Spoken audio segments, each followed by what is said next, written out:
Military கேம்ப்ல இடம் கொடுத்து 1 மாசம் அங்க வந்து எல்லாத்துக்கும் பயிற்சி கொடுத்தோம். அதுலயும் நல்ல பேர் இருக்கு. அங்கேயும் விருது வாங்கிட்டு வந்து இங்க நம்ம தமிழ்நாட்டில் இங்க திருச்சி மாவட்டத்தில் கலை பண்ணுறதுனால கலை நன்மணி விருதும் பெற்று பல விருதுகள் பெற்ற வாங்கியாச்சு.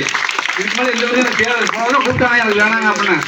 நீங்க உங்களுக்கு வந்து வேணாங்க கூப்பிடுங்க. நீங்க செஞ்ச கலையை திறமையை நாங்கள் எல்லாம் பார்த்து அதுக்கு உங்களுக்கு விருது கொடுக்கணும்னு வர சொல்லியிருக்கோம். வாங்கன்னு சொன்னதுக்கப்புறம் நாங்கள் போனோம், கூட்டு போனோம். எங்கள் பிள்ளை கொடுப்பாங்க சேதுபதி வந்தாப்புல அவர் விளையாண்டதான் நீங்க பார்த்துருப்பீங்க. காமிச்சாங்களா அடிக்கடி காமிங்க, நீ என்ன செஞ்சு காமிங்க அப்படிலாம் இருக்கும்போது நீங்களும் அந்த மாதிரி வரும் உயர்வு பெறணும் அப்படின்னு ஆசைப்படுறோம். சார் வந்து சாதாரணமா இல்லை, வந்து இந்த இடத்துக்கு வந்து இதே யூனிஃபார்ம் கூட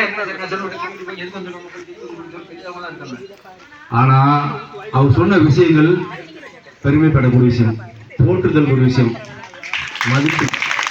அந்த அளவுக்கு நீங்க ஞாபகமா என்னென்ன காலையில் பேச்சு போட்டாரு அதெல்லாம் நம்ம செய்ய முயற்சி பண்ணணும். எத்தனை மணிக்கு எழுந்திருப்பீங்க? காலை எத்தனை மணிக்கு எழுந்திருப்பீங்க சொல்லுங்க. எத்தனை மணிக்கு எழுந்திருப்பீங்க? 8. சரி பரவாயில்ல. இங்க பாருங்க, நீங்க கேளுங்க. அதாவது இந்த மாசத்துல வந்து இழுத்து போத்து தான் தூங்குவோம். தரையெல்லாம் குளிரும். தை மாசம் தரையெல்லாம் குளிரும்னு சொல்லுவாங்க. இப்ப பனி அப்படிங்கிறனால சீக்கிரம் எழுந்திரிங்க, எக்ஸசைஸ் பண்ணுங்க, எந்தெந்த கிளாஸ் போகணும் போங்க, அவங்க சொல்றதெல்லாம் கேங்க. உங்களுக்கு மேலும் மேலும் உயர்வுக்கு உண்டான வேலையும் கொடுக்க தயாரா இருக்காங்க. உங்க பேரண்ட்ஸுக்கு என்னென்ன தெரியுமா பாதுகாத்து இருப்பாங்க. ரைட்டியா? வணக்கம், நன்றி. இப்போ உங்களோட செயலை நாங்கள் பார்க்க ரெடியா இருக்கோம்.